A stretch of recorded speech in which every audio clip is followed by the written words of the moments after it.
Good morning. कैसे हैं आप लोग? हम लोग आज से प्रतियोगिता दर्पण नवंबर 2023 का अंतर्राष्ट्रीय का सेगमेंट शुरू कर रहे हैं। ये पार्ट 1 है अंतर्राष्ट्रीय का।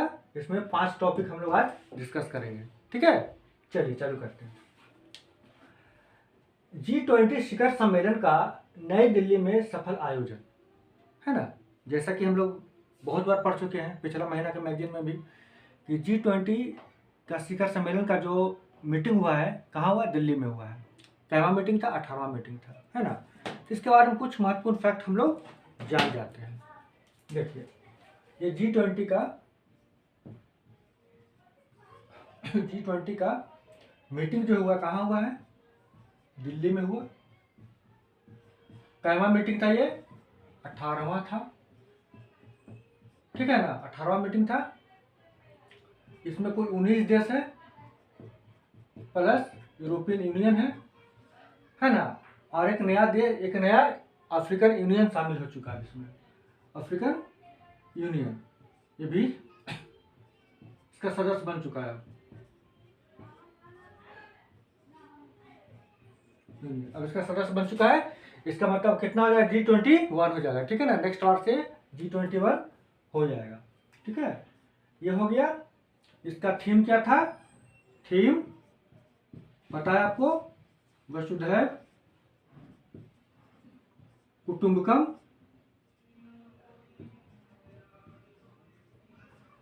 है ना। वसुधैव कुटुंबकम, विश्व ही अपना परिवार है। वसुधैव कुटुंबकम। एक था one earth,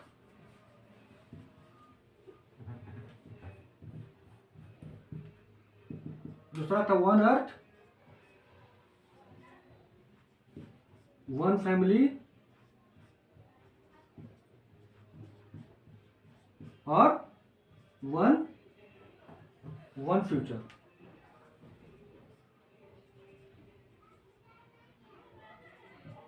one earth one family one future, ये इसका क्या था? थीम था, ठीक है।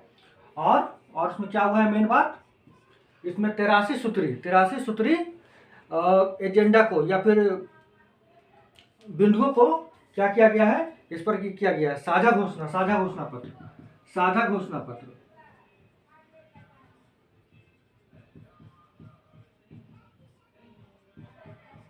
83 बिंदुओं को रखा गया। 83 बिंदुओं को रखा गया है ना। ये इसका मुख्य बात थी G20 का, जो कि 18वां था और भारत में हुआ था। 17वां कहाँ हुआ था? 17वां यानी इसके पिछले वाला बाली में हुआ था। बाली, ठीक है। इसके बारे में हम लोग मोटा मोटी बात जान चुके हैं। और मुख्य बात इसमें क्या क्या हुआ? तो खाद्य सुरक्षा पे बात हुआ है, जलवायु परिवर्तन पे बात हुआ है, और सबसे बड़ा बात है कि भारत एक एजेंडा रखा है। DPI का। DPI यानी कि digital public infrastructure, DPI। Bharat एक एजेंडा रखा था। इतना तो आप नोट कर लीजिए पहले, ये तो मुख्य बात हो गया। भारत की ओर से एक एजेंडा रखा गया था G20 में। G20 में भारत की ओर से एक एजेंडा रखा गया था DPI का। DPI क्या होता है आपको समझाते हैं हम, वही सब क्वेश्चन एग्जाम में पूछ देगा। निम्नलिखित में से कौन सा एजेंडा भारत की ओर से रखा गया? तो भारत की ओर से रखा गया, ओर से एक एजेंडा रखा गया। एजेंडा मतलब सुझाव बोल सकते हैं। DPI का। DPI क्या होता है? तो DPI होता है डिजिटल पब्लिक इंफ्रास्ट्रक्चर। डिजिटल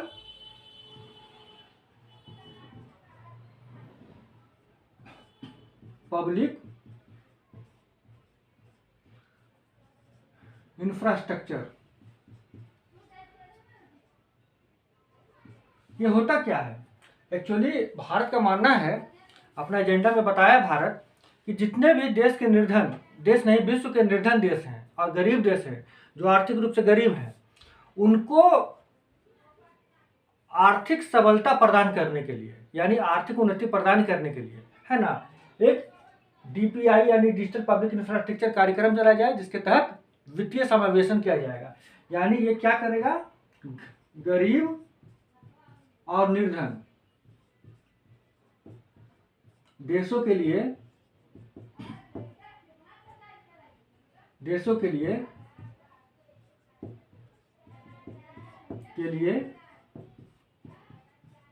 वित्तीय समावेशन करेगा, वित्तीय समावेशन, समावेशन है ना। वित्तीय समावेशन क्या होता है आपको समझाया है पिछला क्लास में। वित्तीय समावेशन क्या होता है, गरीब और निर्धन लोगों के लिए जब सरकार या कोई संगठन उसकी आर्थिक उन्नति का प्रयास करती है, कोई कार्यक्रम चलाती है, उसको वित्तीय समावेशन करते हैं। तो यहाँ पर निर्धन देश है, उसके लिए G20 के द्वारा एक कार्यक्रम चलाया जाएगा, प्रयास किया जाएगा जिससे कि निर्धन देशों में गरीबी कम से कम हो सके। तो वित्तीय समावेशन वही होता है, यानी कि निर्धन के लिए, निर्धन या गरीब के लिए, लोगों के लिए सरकार या संगठन के द्वारा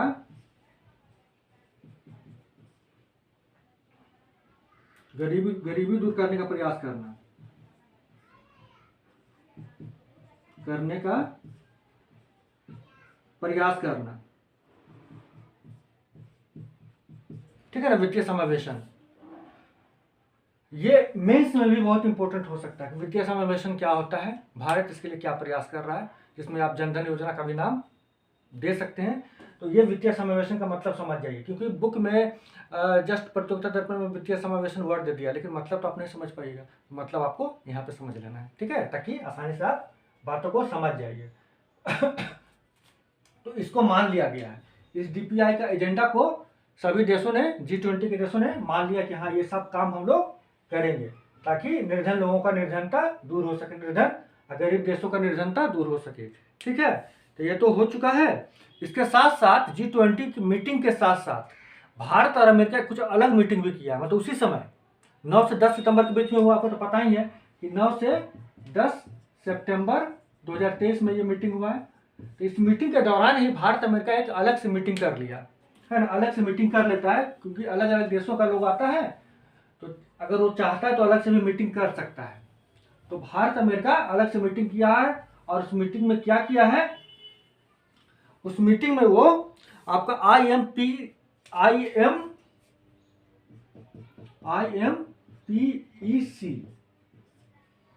यानी कि इंडिया मिडिल, एक मिनट, IMEC है, सॉरी नहीं, IMEC,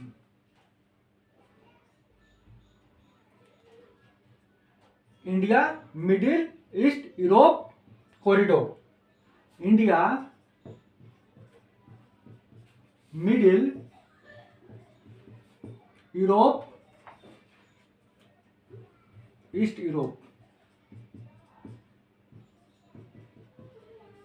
कॉरिडोर। ये समझौता कौन किया, भारत और अमेरिका, भारत और अमेरिका मिलकर ये समझौता किया है, India middle east Europe corridor, ठीक है। ये क्या है, जो सीपेक चाइना बना रहा है ना, चाइना पाक इकोनॉमिक कॉरिडोर, या BRI belt road initiative China का जो है, उसी का जवाब के रूप में IMEC चालू किया गया है, India middle east Europe corridor, ठीक है। तो चाइना का एक तरह से जवाब है, ठीक है।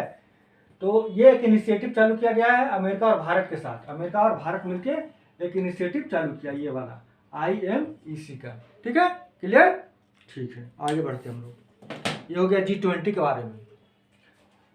मैगजीन में देखिएगा तो G20 का गठन के बारे में कुछ बताया है, चलिए वो भी डिस्कस कर ही लेते हैं, ताकि कुछ अधूरापन न लगे। हुआ था क्या कि 90 के दशक में एक आर्थिक मंदी आया था, विशेषकर 1997 के आसपास। तो विश्व के अर्थव्यवस्था में विकसित देश, जैसे कि जिसको G7 भी कहते थे, है ना, G7 ने मिलकर एक प्रयास किया कि चलो अन्य देशों को, एशिया के अन्य देशों को, जो विकसित देश हैं या विकासशील देश हैं, उनको एक साथ मिलाकर एक संगठन बनाया जाए, और सभी को क्या मिलेगा, एक आर्थिक मंच प्रदान किया जाएगा, और सभी मिलकर विश्व का GDP को ऊंचा उठाएंगे और आर्थिक मंदी से दूर हो जाएंगे हम लोग, ठीक है ना। तो ये हुआ था क्या कि G20 का गठन ये हुआ 99 में, गठन कब हुआ, 1999 में। इसमें किसका मुख्य भूमिका रहा? तो G7 देशों का, है ना। उसमें से एक देश रूस भी था, रूस को भी छोड़ लीजिएगा तो इस हिसाब से G8 हो जाता है, G8 हो जाता है, ठीक है। और इसका मुख्य उद्देश्य क्या था? आर्थिक मंच प्रदान करना, यानी कि विकसित और विकासशील देशों को आर्थिक मंच प्रदान करना।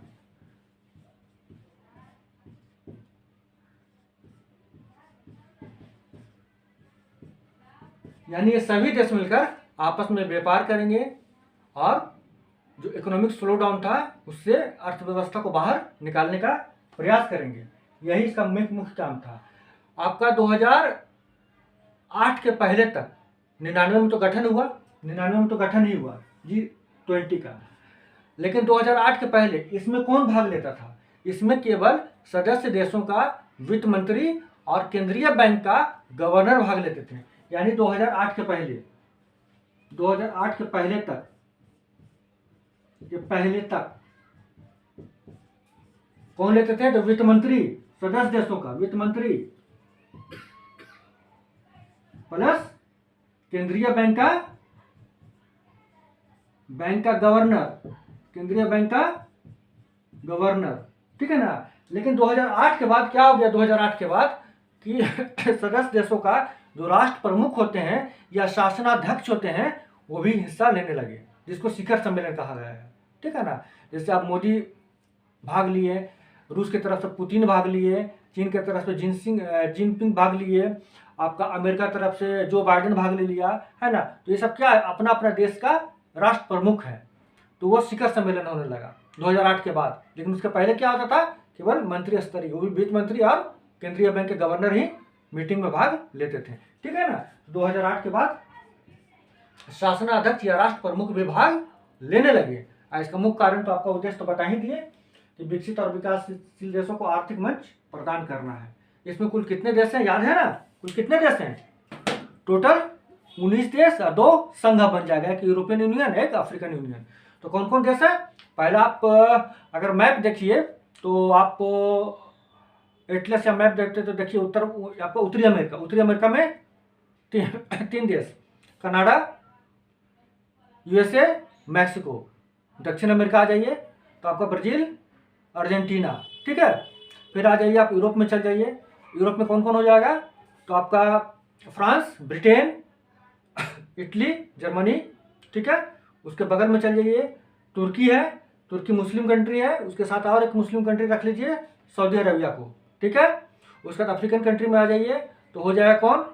आपका साउथ अफ्रीका, फिर भारत चल जाइए, फिर इंडोनेशिया, और एशिया में चल जाइए तो आपका चाइना, रूस, दक्षिण कोरिया और जापान, और ये सारे, और एक ऑस्ट्रेलिया। ये सभी जब मिल जाता है तो बन जाता क्या?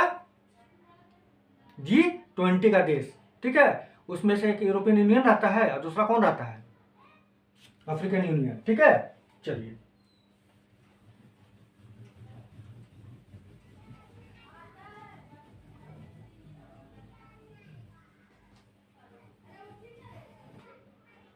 हम लोग नेक्स्ट चलते हैं। नेक्स्ट क्या है? आसियान का 43वां शिखर सम्मेलन वह संबंधित बैठकें जकार्ता में संपन्न। आसियान क्या है?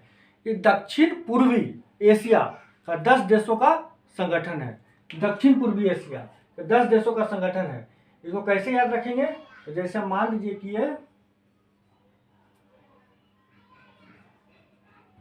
ये भारत है, मान लीजिए इसको भारत बनाते, भारत को थोड़ा छोटा ही बनाते हैं हम लोग। ये मान लीजिए भारत का निचला पार्ट है,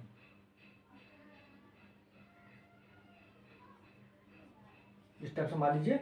इधर तो म्यांमार हो जाएगा, यहाँ पर 4 कंट्री आ जाएगा, Thailand,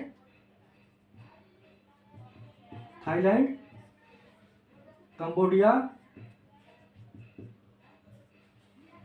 Laos, Vietnam. Total 5 country यहाँ हो गया। 10 कंट्री में से 5 कंट्री और करते हैं हम लोग। मलेशिया नीचे आएंगे, थोड़ा इसके नीचे आएंगे तो मलेशिया, और नीचे आएंगे तो क्या आ जाएगा, इंडोनेशिया। इंडोनेशिया, इंडोनेशिया कहीं थोड़ा इस टाइप से बना रहता है, इंडोनेशिया कुछ इस टाइप से धनुष टाइप का बना हुआ है। यहीं पे आएगा सिंगापुर, सिंगापुर, ब्रुनेई, ब्रुनेई यहाँ पे ऐसे आता है, ऊपर आता है ब्रुनेई, लेकिन लिख लीजिए ब्रुनेई, और फिलीपींस। कितना हुआ, 4, एक 5, और 5 ऊपर 5 5 10 हो गया टोटल। ये आपका हो गया आसियान कंट्री।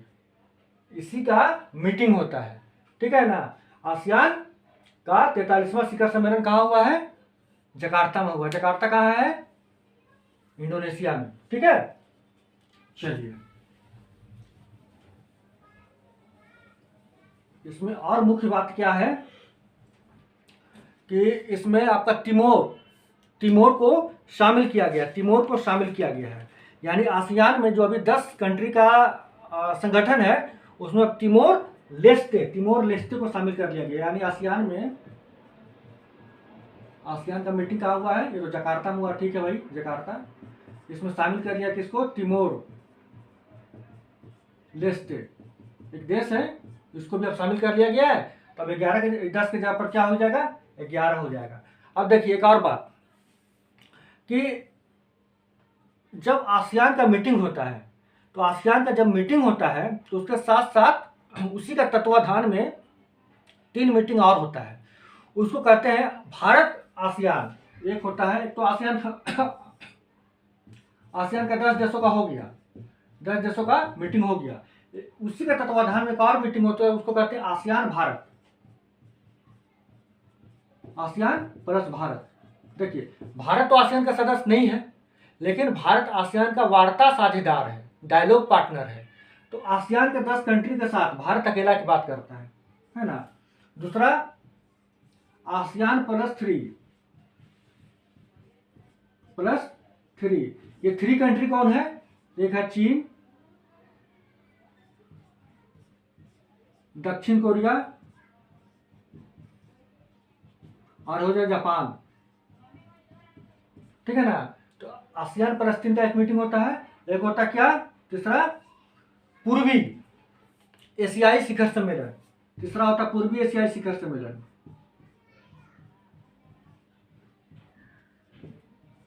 शिखर सम्मेलन,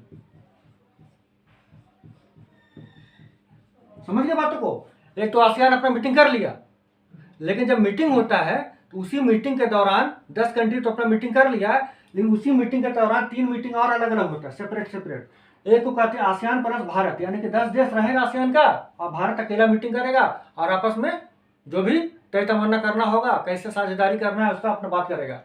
दूसरा होता है आसियान प्लस 3 कंट्री का होता है, उसमें से चीन, दक्षिण कोरिया, जापान होता है।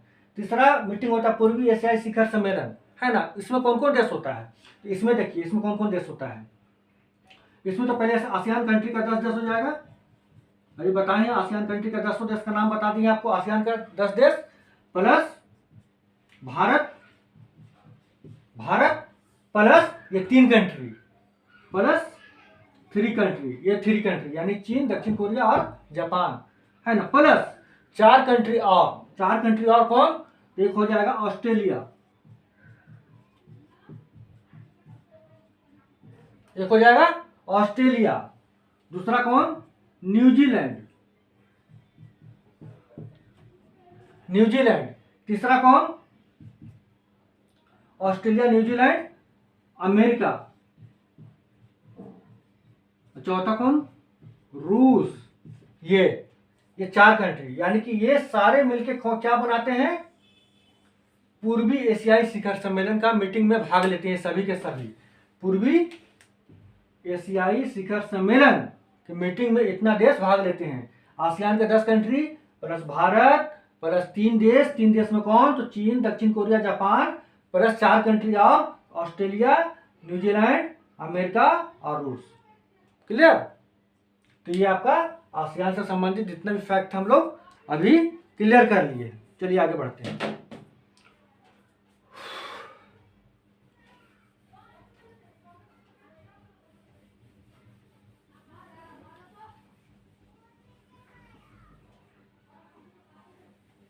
जनरली कोशिश कीजिएगा किसी देश का नाम नक्शा पे याद रखने का, है ना। बस यूं ही रट लेना नहीं है, एटलस पर या मैप पर देश को देखकर याद रखने का, वो आगे आपका आईआर में काम देगा, इंटरनेशनल रिलेशन जो होता है ना, उसको समझने में बहुत काम देगा आपको।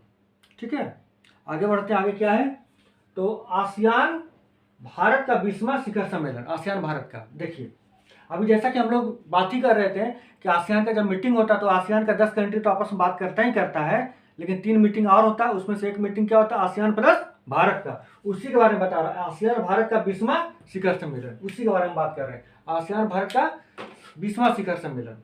देखिए प्लस भारत ये था ना हम लोग, इसका 20वां शिखर सम्मेलन हुआ।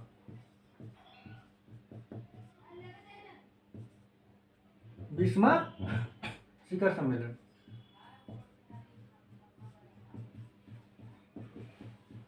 ठीक है। कहाँ हुआ, तो जकार्ता में, वहीं पर हुआ है जहां पर आसियान का मीटिंग होता है, ठीक है, जकार्ता में हुआ। क्लियर। इसमें हुआ क्या, तो इसमें मुख्य रूप से कुछ बातें हैं जो इंपॉर्टेंट हैं, जैसे कि ये भारत के लिए सबसे पहले एक्ट ईस्ट नीति के लिए बहुत ज्यादा ही उपयोगी है। एक्ट ईस्ट नीति के लिए, भारत के लिए देखा जाए एक्ट ईस्ट नीति, भारत का अपना एक विदेश नीति है, पॉलिसी है, जिसके तहत भारत क्या करता है, पूर्व की ओर जितना भी देश है उसके साथ अपना संबंध को बेहतर से बेहतर बनाना चाहता है।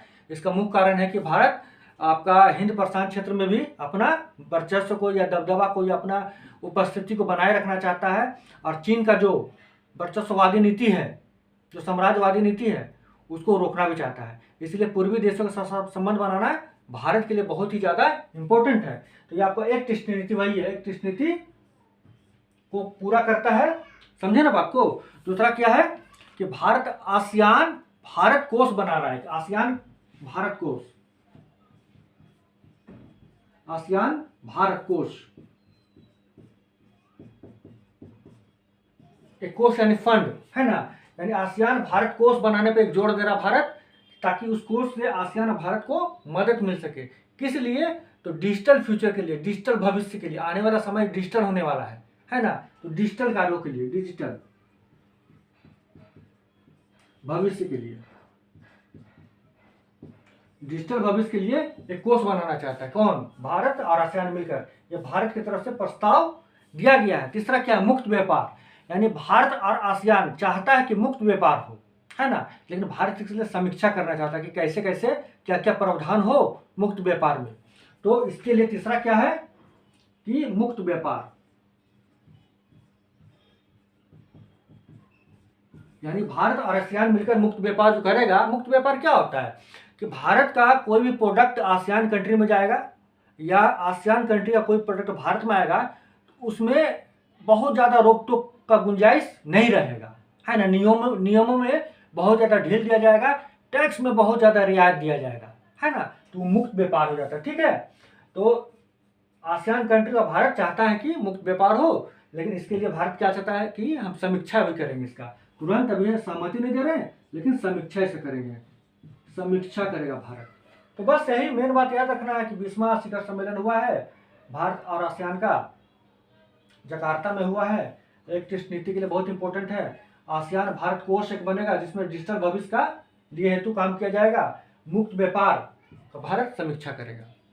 ठीक है, अब भारत आसियान क्या होता है बता ही दिए कि आसियान मीटिंग के साथ साथ 3 और मीटिंग होता है, उसमें से एक भारत आसियान का मीटिंग सेपरेट होता है। ठीक है, चलिए आगे देखते हैं। तो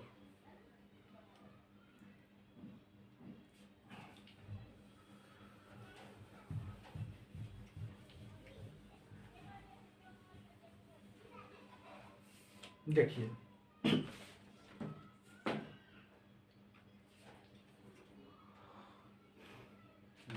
18वें पूर्वी एशिया शिखर सम्मेलन, हाँ 18वें पूर्वी एशिया शिखर सम्मेलन। अभी आसियान वाला में ये बताए हैं कि 3 तरह का मीटिंग होता है, एक तो भारत आसियान का हो चुका है, एक बताया था क्या आसियान फलस्तीन का होता है, और एक बताया था क्या पूर्वी एशियाई शिखर सम्मेलन, है ना, तो इसी के बारे में बता रहा है, तीसरा नंबर का पूर्वी एशियाई शिखर सम्मेलन। इसलिए हम पहले ही सबको बता दिए थे कि आगे आपको समझने में दिक्कत नहीं हो। पूर्वी एशियाई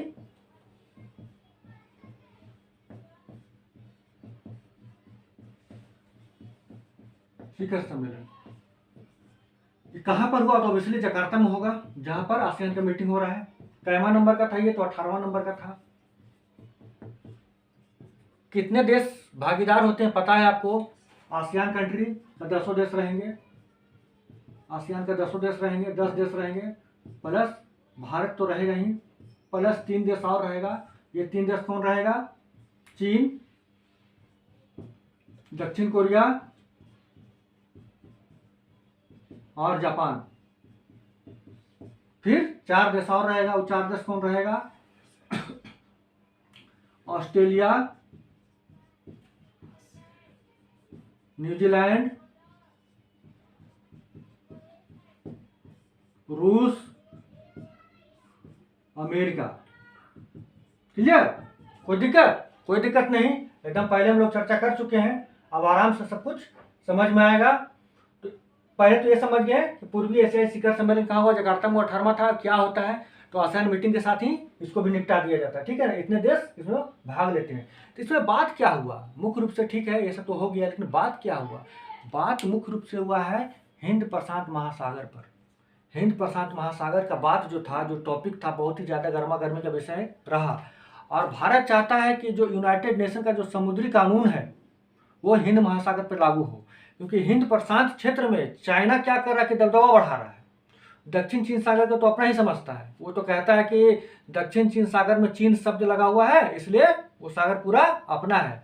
तब तो भारत भी कहता है वही बात है कि तब तो हिंद महासागर में पूरा हिंद ही लगा हुआ है, और इंडियन ओशन कहते हैं तो वो तो पूरा अपना ही है। तब तो ऐसा नहीं होता है ना। तो भारत चाहता कि आपका जो हिंद प्रशांत क्षेत्र है उस पर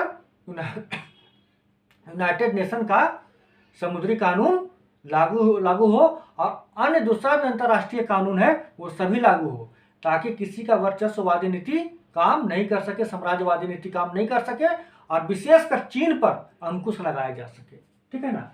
तो मुख्य रूप से बात क्या हुआ? वही बात हुआ कि आपका कि चीन को रोकने के लिए हिंद प्रशांत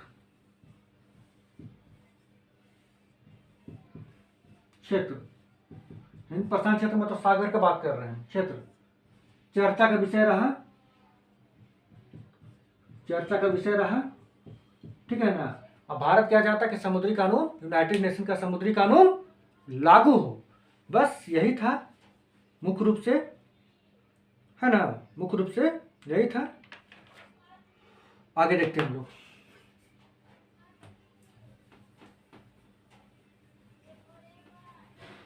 ये सब बात को एक बार समझ लीजिएगा, तो मैगजीन जब पढ़िएगा तो आराम से आपको बातों को समझ में आने लगेगा, क्योंकि बोला हुआ सब बात आपको याद रहेगा, मैगजीन में लिखा हुआ है, तो हर बात आपको समझ में आने लगेगा, नहीं तो फिर बड़ा मुश्किल हो जाता है। एमरसन मनागागवा जिम्बाब्वे के राष्ट्रपति पुनर्निर्वाचित। तो जिम्बाब्वे के राष्ट्रपति के रूप में दूसरे कार्यकाल के लिए एमरसन मनागागवा का पुनः निर्वाचन किया गया है। ये 2017 में राष्ट्रपति के रूप में निर्वाचित हुए थे। एक्चुअली हुआ था 2017 में जिम्बाब्वे में सत्ता तख्ता पलट हुआ था सेना के द्वारा, और तख्ता पलट करके एमरसन मनागागवा को राष्ट्रपति बनाया गया था। उसके बाद फिर दोबारा जब चुनाव हुआ इस बार, तो इन्हीं को फिर से राष्ट्रपति के रूप में चुन लिया गया। इसलिए जान लीजिए, तो जिम्बाब्वे का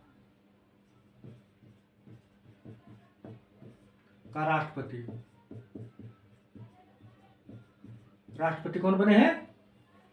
वही मनागागवा। पूरा नाम याद रखने का वैसा आवश्यकता नहीं है। मनागागवा